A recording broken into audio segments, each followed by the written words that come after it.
Cristo vive em mim todos os dias, e eu retribuo-lhe a gratidão indo visitar os pobres. Essas belas palavras, Beato Pier Giorgio Frassati. Ele é nosso beato de hoje.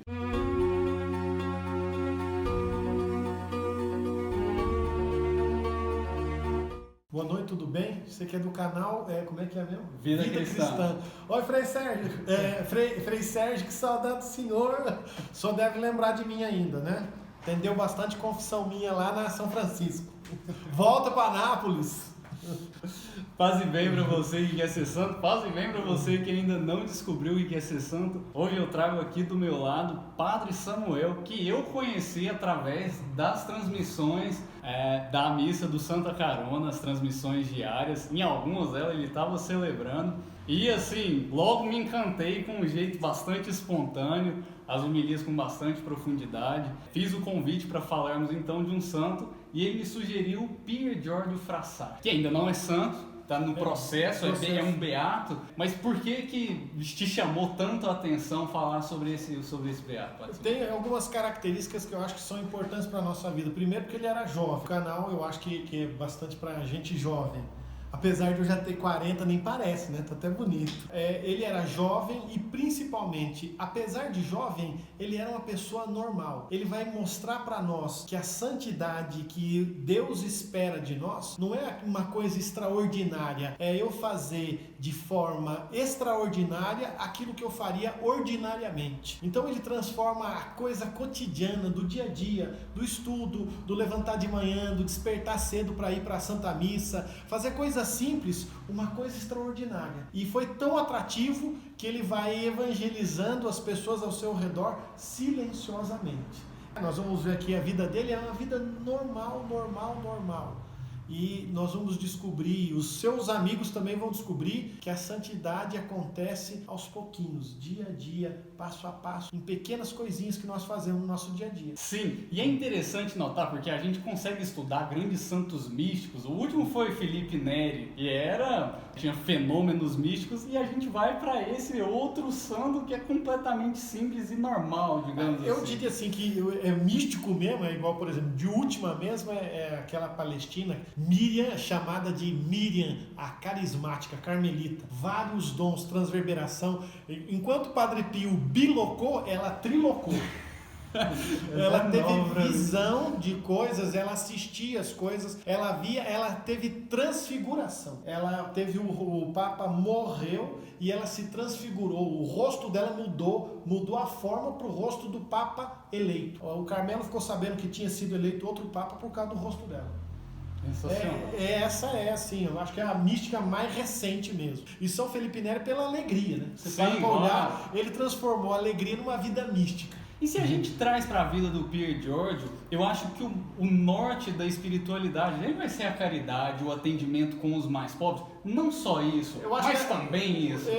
Além da caridade, assim, a preocupação com o outro, a própria alegria que ele vivia muito, como diz, se você parar para olhar a biografia dele, a vida dele, ele era a pessoa alegre da turma, o que fazia as brincadeiras, ele tinha umas manias assim de pregar peça nos amigos, fazer piadas e contar as coisas, e se conta na biografia dele que as pessoas tinham a alegria de estar ao lado dele, era como uma espécie de sol, que todo mundo queria estar ao redor o tempo inteiro. Era incrível. E ele era uma pessoa jovial, né? Assim como João Paulo II gostava de fazer escalada, esquiava muito bem. Esportista, é um patrono dos esportes. Fazia muita coisa assim, incrível, né? Era um cara fantástico. Mas vamos lá, essa história começa então em 1901, quando nasce em Turim, na Itália, numa família extremamente rica. O pai dele era dono de um jornal que existe até hoje. É o La Stampa.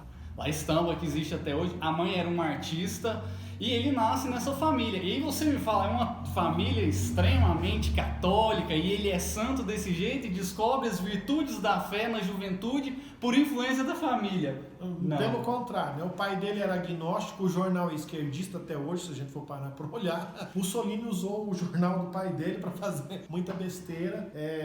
Engraçado que eu gosto um pouco de Segunda Guerra, e você para olhar as coisas de Mussolini, ele vai usar o jornal e depois ele persegue o jornal que ele usou durante muito tempo até começar a criar o seu próprio jornal.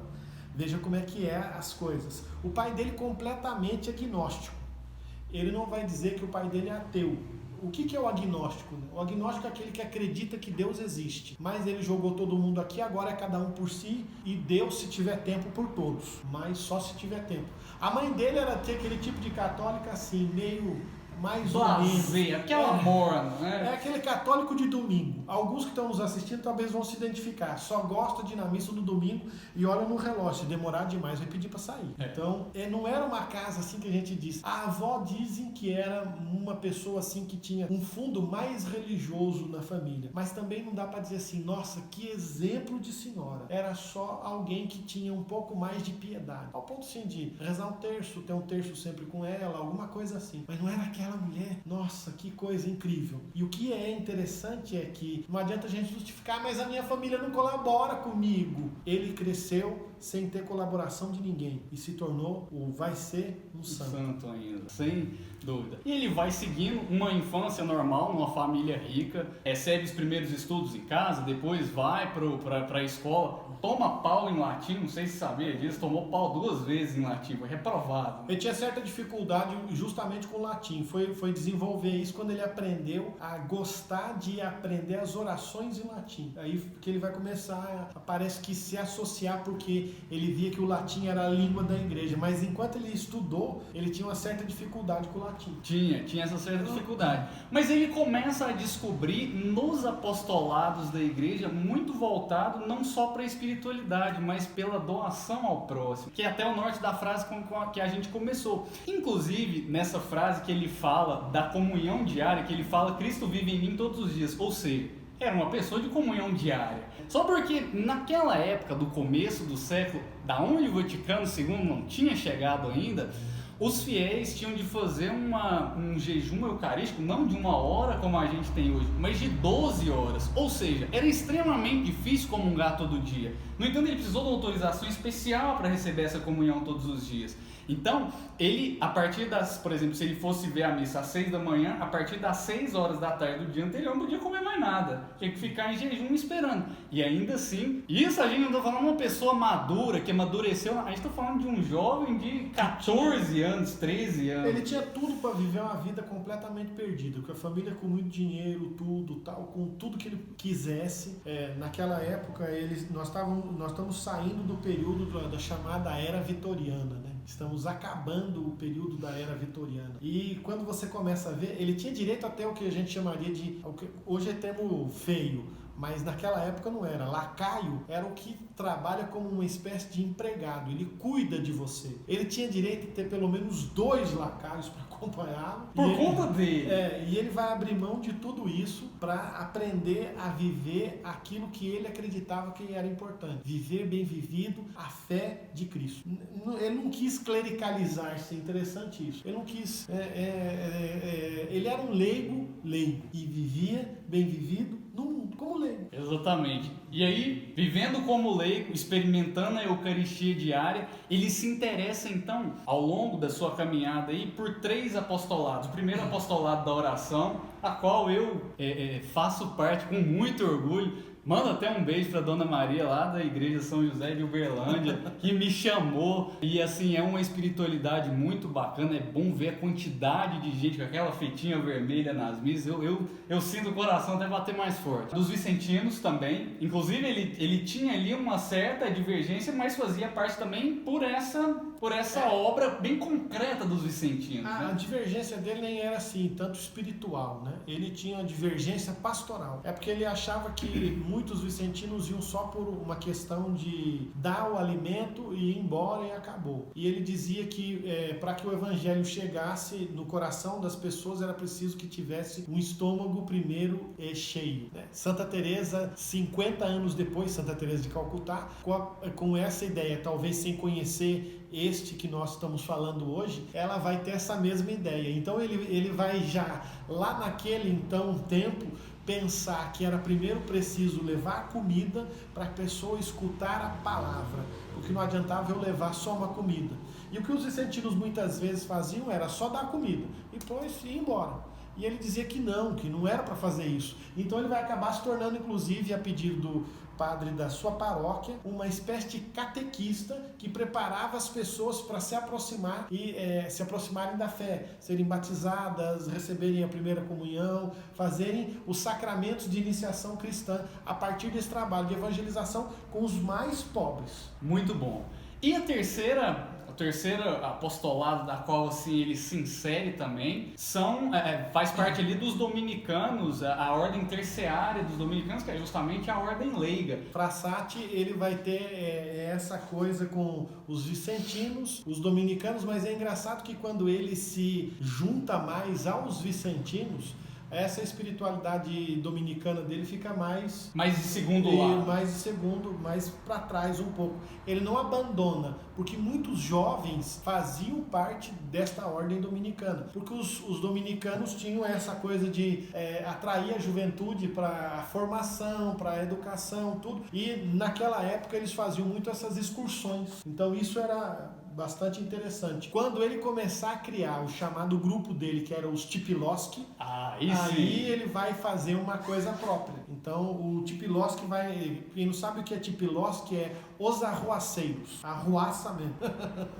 E quando ele criar o Tipiloski é que ele vai começar esse trabalho mais profundo, de pegar os jovens e levar ele a esta realidade da pobreza, da luta, da dificuldade. E quando eu digo de luta, é porque, por exemplo, você vai ver Frassati, ele, na sua juventude, já tinha uma visão política, às vezes, das coisas. E, de tal modo, ele tinha essa visão que ele chegou até a brigar politicamente por causa disso, na sua ideia. E é diferente do que nós temos hoje, desculpe de dizer assim, quanto teologia da libertação. Ele tinha uma visão do pobre não como um proletário, como nós vemos a partir da ideologia marxista. Nós temos ali, nós estamos no berço de Gramsci. Gramsci está se desenvolvendo lá embaixo, lá em Roma, enquanto ele está lá em cima fazendo outra coisa, mas ele não tinha essa visão gramsciana que já estava se espalhando pela Itália. Ele tinha uma outra visão, ele tinha a visão do que o Papa vai escrever no documento do Rerum Novarum. Isso!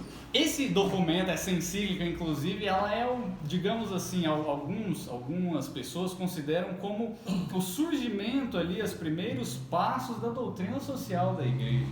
O que acontece é que parece que quando a gente conhece a Deus, converteu, a gente fica um alienado católico. É engraçado que a gente não quer ter opinião política, a gente não sei o quê, a gente isso, a gente aquilo, e a gente quer abrir mão de tudo. Ele, pelo contrário, ele conheceu, e por conhecer a Deus, ele queria se inserir mais. E se inserindo, ele queria inserir-se para ajudar as pessoas. Assim como você vai ver, por exemplo, o Higino Giussani, o fundador do Comunhão e Libertação. Você vai ver o que é Focolarino, que tem inclusive um processo de canonização, que foi deputado agora nos anos 80, 70, fugiu o nome dele agora, eu até esqueci. E você vai ver esse Focolarino, Higino Giussani, você vai encontrar vários que não queriam se tirar do mundo, mas não, eu quero me inserir no mundo e, tendo minha opinião, levar a minha fé para as pessoas. É engraçado que é completamente diferente do que às vezes a gente vive. Se a gente fosse parar,